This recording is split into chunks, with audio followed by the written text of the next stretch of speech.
पिछले चैप्टर पे हमने उदय सिंह के बारे में पढ़ा था, जीसस मोहम्मद के बारे में पढ़ा था और बहुत सारे चैप्टर पढ़ा था। तो पिछले सारे चैप्टर आप मेरे प्लेलिस्ट में जा कर के देख सकते हैं। उसके बाद सूत जी बोले, जो वेद व्यास जी के शिष्य हैं, उदय सिंह के 12वें वर्ष की अवस्था में जो कुछ हुआ मैं कह रहा हूँ। ये विष्णु के शक्ति के अंशावतार कहे गए हैं उदय सिंह, कृष्ण के अंशावतार। सुनो, कन्नौज नामक राजधानी में अश्विन शुक्ल दशमी के दिन राजाओं का महान समागम हुआ। लक्ष्मण ने उस समय पृथ्वीराज की पराजय सुनकर उदय सिंह के दर्शन करने की इच्छा प्रकट की। उसने अपने चाचा राजा जयचंद्र से कहा, मैं उस उदय सिंह को देखने के लिए जाना चाहता हूँ जिसने पृथ्वीराज को पराजित कर समस्त लोकों में प्रतिष्ठा प्राप्त की है। इसे सुनकर राजा जयचंद्र ने अपने विनय विनम्र भतीजे लक्ष्मण से कहा, तुम्हारा पद महाराज का है, इस प्रकार उसे क्यों नष्ट करना चाहते हो? इतना कहकर उन्होंने उसे आज्ञा नहीं प्रदान किया। पश्चात आए हुए राजगण अपनी सेना समेत उदय सिंह के दर्शनाभिलाषी यानी दर्शन की इच्छा से होकर माईमती के यहाँ पहुँचे। वहाँ शिरीषपुर में स्थित उदय सिंह को जानकर वे राजागण नहीपति को प्रमुख बनाकर उनके पास पहुँच गए। उस समय उदय सिंह को जैसे कमल की भांति सुख सौंदर्यपूर्ण दिखाई देता था।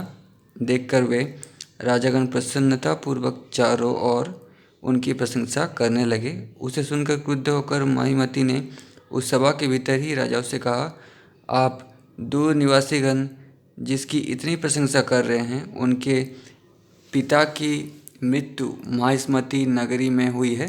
जम्बूक नामक वहाँ का राजा अपने नर्मदा निवासी सैनिकों समेत यहाँ आकर उन्हें बांध कर एवं अत्यंत धन को लूट कर अपने घर चला गया।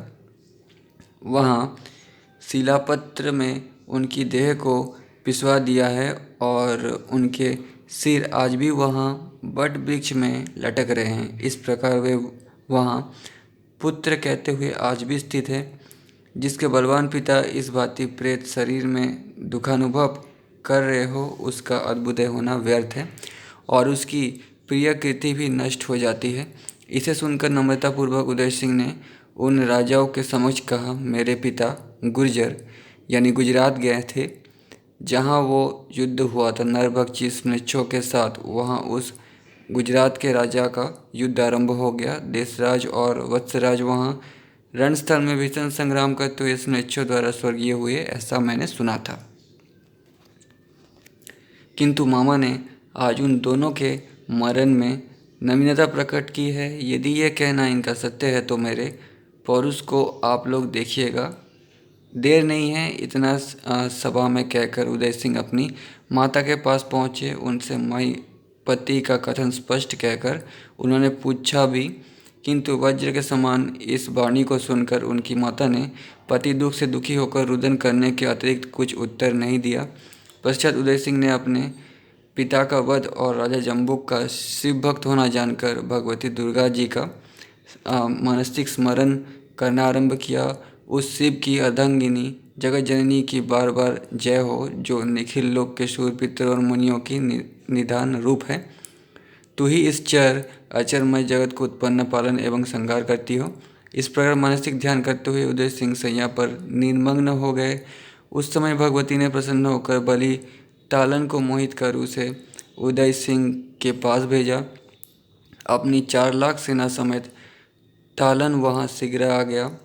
मलखान भी यानी बलखानी भी 1 लाख सेना समेत वहाँ आया। वो अपनी राजधानी की रक्षा में अपने छोटे भाई को रख कर आया था। इस प्रकार अपने उद्यान में सेनाओं का जमाव देखकर राजा परिमल भय कातर होकर उदय सिंह के समीप पहुँचे। उन्हें आतुर देखकर उदय सिंह ने उन्हें धैर्य प्रदान किया और उनकी 1 लाख सेना के अधिनायक भी हो गए। वहाँ की एकत्र हुई सेना में 5 सहस्त्र तोप, नाना भांति के वाहन, 5 सहस्त्र पताकाएँ, 1 सहस्त्र बढ़ई, 10 सहस्त्र गजराज, 5 सहस्त्र रथ, 3 लाख घोड़े, 10 सहस्त्र ऊँट और शेष पैदल की सेना थी। संपूर्ण सेनाओं का आधिपत्य तालन को सौंपा गया। उसी प्रकार देव सिंह सभी रथ सेना के अधिनायक हुए। बलखानी सभी अश्वारोही सेना के गजराहों के आह्लाद और पदाधी पैदल सेनाओं के अधिनायक उदय सिंह बनाए गए। यात्रा के समय सभी भाइयों ने रानी मलना का चरण स्पर्श किया तथा अनेक भांति का दान करके दक्षिण दिशा की ओर चल पड़े। उन रणाभिलाषी वीरों का एक पक्ष 15 दिन का समय मार्ग में व्यतीत हो गया। उपरांत वे अपने इष्ट स्थान पर पहुंचकर वहां के घोर वन को कटवाकर, जो अनेक भांति के कंटकों से आकीर्ण था, अपनी रोना को ठहरा दिया। वो निर्भय महाबली भातृगण देव सिंह की आज्ञा से योगी का रूप धारण किया। नर्तन यानी नाचना। वो उदय सिंह डमरू को आह्लाद, झाल को देव सिंह, बीना को तालन और कांसे की बनी हुई टुनटुनी, मजीरा को वत्सपुत्र महाबलवान बलखानी या मलखान ने ग्रहण किया और अपनी माता के सम्मुख प्रेममग्न होकर वे लोग नृत्य करने लगे। उसे देखकर देवकी मोहित हो गई। ये देवकी कृष्ण की माता नहीं है, ये कोई और देवकी है, किंतु उसका कारण उन्हें ज्ञात नहीं हुआ। अपनी माता को मोहित होते देखकर वे सब अत्यंत हर्षित हुए और अपनी माता से कहा, माता, हम सब आपके ही पुत्र हैं। पश्चात उन्हें नमस्कार करके वे कुमारगंज शुभ महास्मृति नगरी में पहुंचकर वहां के नागरिकों को अपने नृत्य गान आदि से मुग्ध करने लगे। क्योंकि वे अपनी कला में अत्यंत निपुण थे, कार्यपरायण, वे कुमारदूती के साथ अपने शत्रु के महल में पहुंचकर अपने अपने नृत्य आदि की कला कुशलता से उस राजसभा को मुग्ध कर दिया। सबको मोहित करने वाले उदय सिंह ने तो राजा की प्रधान रानी को जड़ की भांति चेतनाहीन अत्यंत मुग्ध ही कर दिया। अनंतर वे उस स्थान पर पहुँचे जहाँ राजकुमारी विजया रहती थी।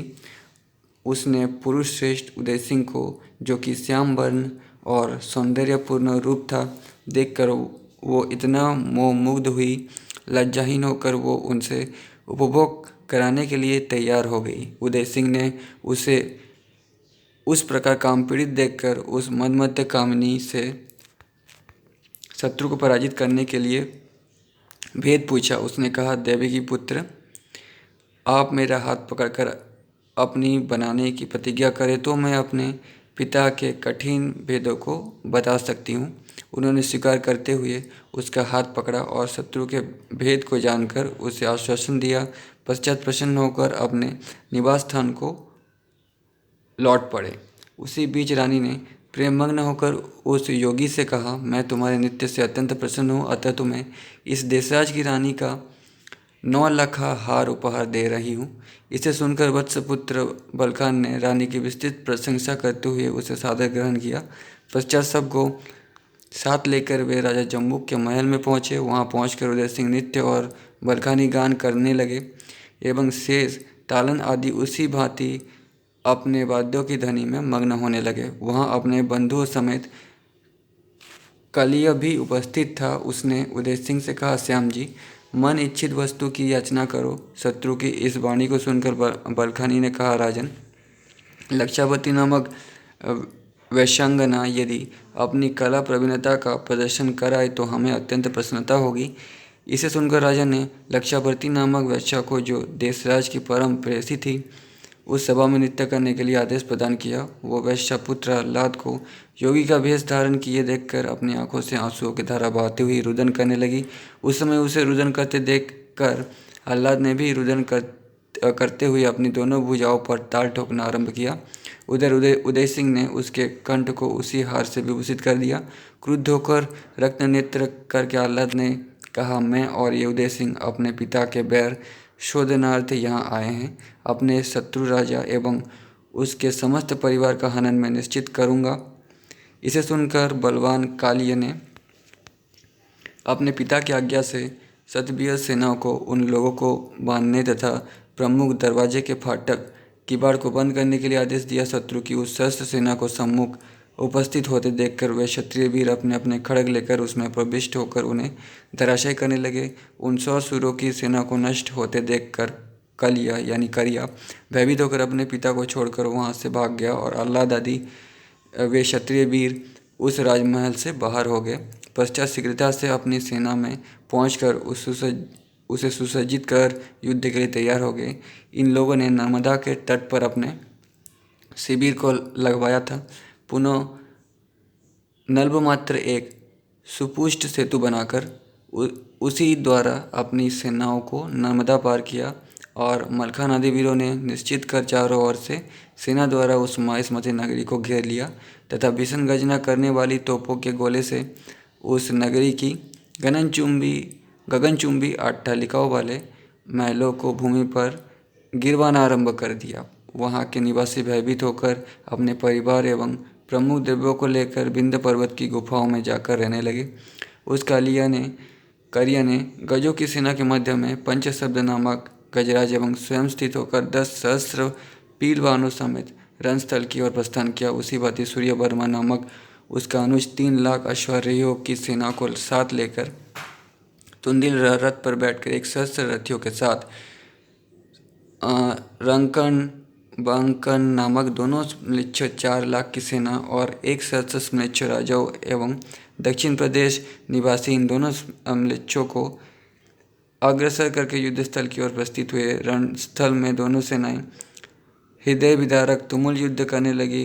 उस 3 प्रहर के युद्ध में रक्त की नदी प्रवाहित हो चली, जिसमें मांस पंख की भांति बह रहा था। उसे देखकर बलखानी हाथ में खड़ग देव सिंह मनोरथ घोड़े पर बैठे हुए हाथ में भाला लिए बिंदुल घोड़े पर बैठकर उदय सिंह खड़ग आह्लाद गदा रूपन शक्ति और तालन अपनी तलवार लिए शत्रु सेना को धराशायी करते हुए माहिष्मती में प्रविष्ट हो गए। वीरों के उस भीषण संग्राम में वीर सैनिक त्राही त्राही करके भागने लगे। उस समय अपनी सेना को छिन्न भिन्न होते देखकर कालिया ने हाथी पर स्थित रहकर ही अपने बाणों से बलखानी पर घात प्रघात किया। पश्चात उनकी हरनी नामक घोड़ी ने अपने स्वामी को आतुर समझकर शत्रु की हाथी पर पहुंचकर अपने चरणों से उसे भूमि पर गिरा दिया। वीर कालिया के गिर जाने पर पंचशब्द नामक गजराज ने लोहे की जंजीर द्वारा इन मदमत्त 5 भाइयों को मूर्छित कर दिया। 5 वीरों के मूर्छित होने पर रूपन ने शीघ्रता से देवकी के पास जाकर उस गजराज द्वारा किए गए कृत्य का यथावत वर्णन किया। उसे सुनकर दुख का अनुभव करती हुई देवकी ने डोला द्वारा वहां पहुंचकर उस गजराज से उन कारणों का विस्तृत वर्णन किया। शक प्रदत्त और महाबली गजराज, तुम्हें नमस्कार है। वीर पुत्र की रक्षा तुम्हें सदैव पिता की भांति करनी चाहिए। इसे सुनकर देवमय निपुण वो गज देवकी की शरण में पहुंचकर अपने अपराध की क्षमा याचना करने लगा। उसी बीच सबल उदय सिंह चेतना प्राप्त कर आह्लाद के समीप पहुंचकर उन्हें अपने कर स्पर्श द्वारा चेतना प्रदान किया। पुनः बलखानी समेत अपने पिता के उस गजराज को आह्लाद को सौंपकर कराल नामक उस दिव्य अश्व को रूपन को दे दिया। अनंतर मूर्छित उस कलिया नामक शत्रु को हथकड़ी बेड़ी से बांधकर महाबलशाली बलखानी यानी मलखान ने उसे अपने सेना में भेज दिया। सूर्यवर्म को जिस समय यह मालूम हुआ कि मेरा भाई कालिया शत्रुओं द्वारा श्रृंखलाबद्ध है, क्रोध के वेग से अपने होठ फरफराते हुए उसी समय वो शत्रु की सेना में प्रविष्ट हो गया। उसे आते हुए देखकर वे युद्ध दुर्मद वीर रथ पर बैठे हुए उसे चारों ओर से मंडलाकार घेर कर अपने अपने अस्त्रों के प्रहार करने लगे, किंतु उन्हें उसके ऊपर किसी अस्त्र का आघात नहीं हो पाता था। अतः अपने अस्त्रों को कुंठित देखकर उन्हें अत्यंत आश्चर्य हुआ और बहुत बड़ी चिंता हुई कि इसका वध कैसे किया जाए। पश्चात उसके अस्त्रों से इन वीरों के देह में व्रण होने लगा। उससे पीड़ित होकर वे युद्ध से भाग जाते और पुनः आकर युद्ध करते। इस प्रकार कई दिनों तक ऐसा ही उत्तम युद्ध होता रहा। अनंतर आह्लाद, बलखानी, देव सिंह और तालन आदि उस वीर द्वारा भयकातर एवं मोहित होकर उदय सिंह की शरण में पहुंचे। उन्हें इस भांति आकुल देखकर उदय सिंह ने विश्व को मोहित करने वाली देवी की मानसिक आराधना की। वे अपने हृदय में रात्रि सूक्त का पाठ कर रहे थे। उस समय जगत को धारण करने वाली एवं दुर्ग के समान कष्टों किले के समान कष्टों का नाश करने वाली भगवती दुर्गा जी प्रसन्न होकर उस सूर्यवर्मवीर को मोहित कर वही अंतर्हित हो गई। महाबली उदय सिंह ने उसे निद्रामग्न देखकर हथकड़ी बेड़ी से बांधकर देवकी के समीप उपस्थित किया। इस समाचार के प्राप्त होने पर तुंदिल ने भातृशोक से व्याकुल होकर हाथ में खड़ग लिए शत्रु सेना की ओर प्रस्थान किया। वहां पहुंचकर शत्रु के सैनिकों को धराशायी करने लगा और मायाश्मति का रंगकर्ण नामक शूरतालन की सेना को ऐसा करना लगा। अपनी सेना को भागते हुए देख तालन ने अपने परिगस्त्र द्वारा म्लेच्छों के शिरच्छेदन करके उन्हें भूमि में गिरा दिया। पुनः संकन और रंकन और बंकन का खड़ग द्वारा वध करके तथा टुंडील को बांधकर वे सायंकाल के समय शिविर में पहुंच गए। इस प्रकार कालिया सूर्यवर्म और तुंदिल के बांधे जाने एवं रंकन और बंकन के निधन होने पर वे म्लेच्छ राजगण जो शस्त्र की संख्या में वहां स्थित थे अपनी सेना समेत एक पक्ष तक रात दिन युद्ध करते रहे। वीर सेनापति तालन ने क्रुद्ध होकर 60 म्लेच्छ राजाओं का शीघ्र वध कर दिया। वे शत्रु की सेना के लिए काल रूप दिखाई देने लगे। म्लेच्छ शत्रु के शूरवीर तथा राजगण जो शेष रह गए अपनी अवशिष्ट सेना समेत भयभीत होकर अपने अपने घर भाग गए। इस समाचार के श्रवण करने पर राजा जम्बू को अत्यंत दुख हुआ। वे अनशन व्रत करते हुए रात में बिना भोजन किए ही शैया पर शयन कर गए।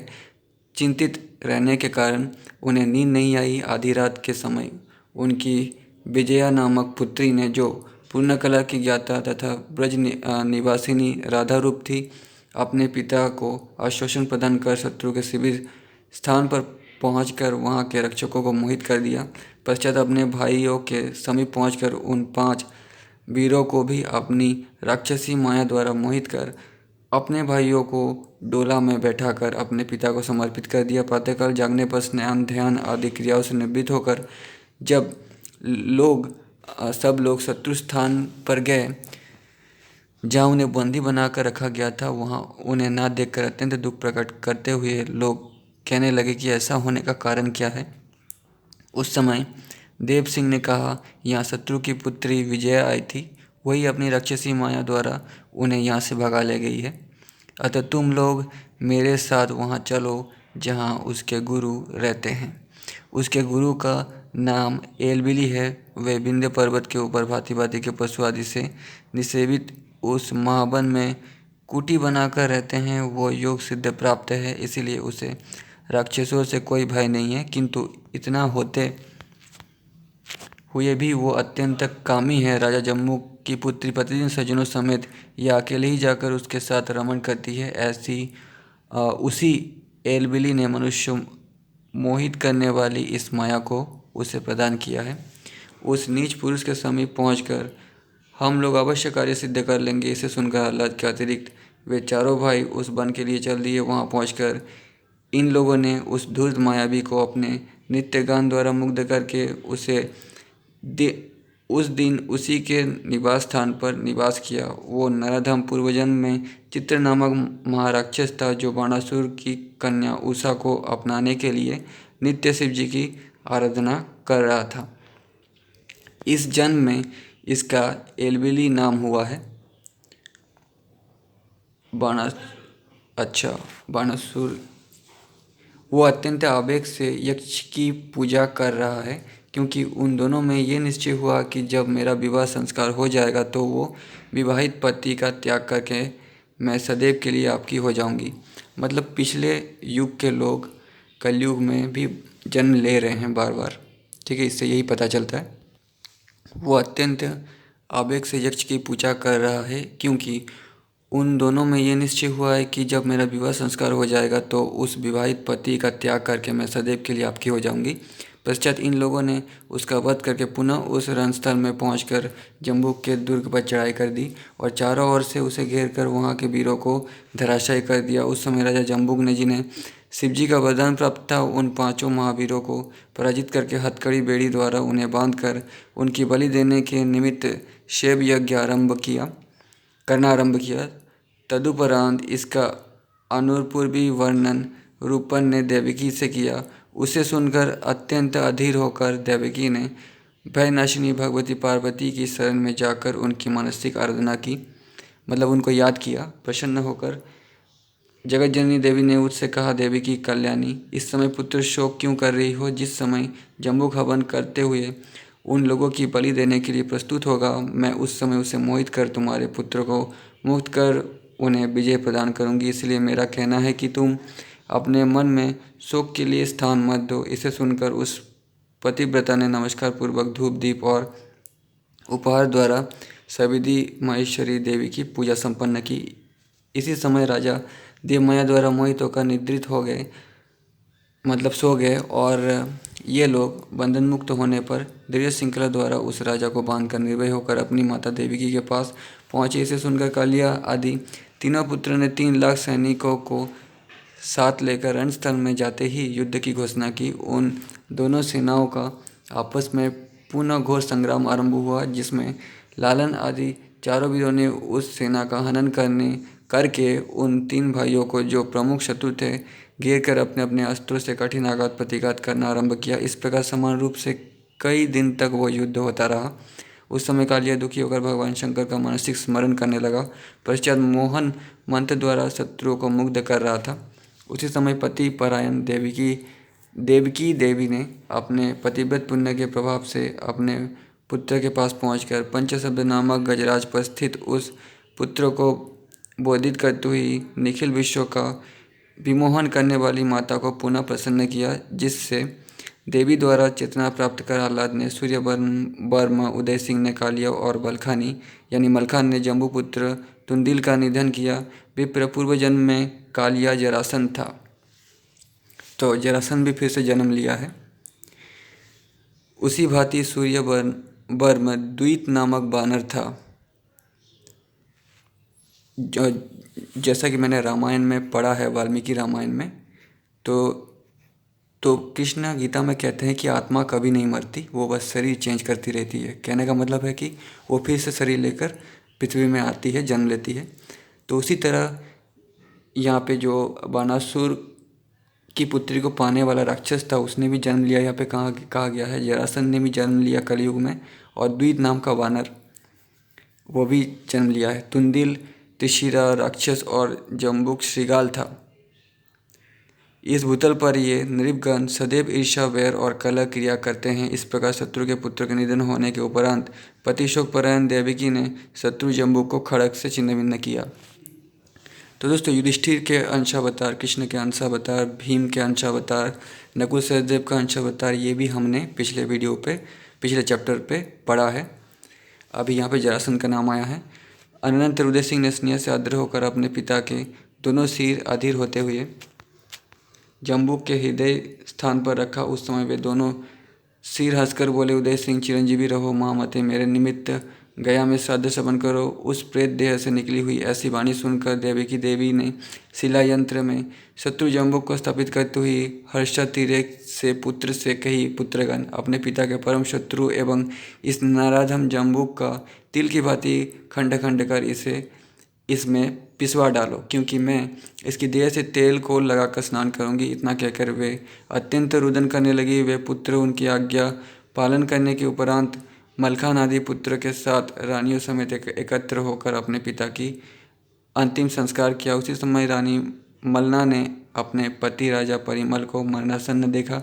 विप्र, उस समय उनके देहावसान हो जाने पर उनकी जम्बू की पुत्री खड़ग लेकर मलखान को मूर्छित करने के उपरांत उनके पक्ष के तालन, देवसिंह और आह्लाद यानी अल्लाह को मूर्छित करती हुई शत्रु के अन्य शूर सामंतों को मूर्छित कर अपनी माया द्वारा उनका अपहरण कर ली। उसके द्वारा 100 वीरों के निधन होने पर क्रुद्ध होकर बलखानी यानी मलखान ने उसका सिर काटकर उसी चिता में डाल दिया। उसी समय आकाशवाणी हुई, मलखान, मेरी बात सावधान होकर सुनो। स्त्री सदैव अवध्य मानी गई है, किंतु तुम्हारे जैसा अधर्मी ने इस स्त्री हत्या के काम को भी कर डाला। अतः इस पाप पूर्ण का दुष्परिणाम अपने विवाह में तुम्हें अवश्य भोगना पड़ेगा। इसे सुनकर वो मलखान को अत्यंत दुख का अनुभव हुआ। उसके बाद उनके वीर सैनिकों ने हर्ष निमग्न होकर सैकड़ों ऊँट धन लूटकर शेष बची हुई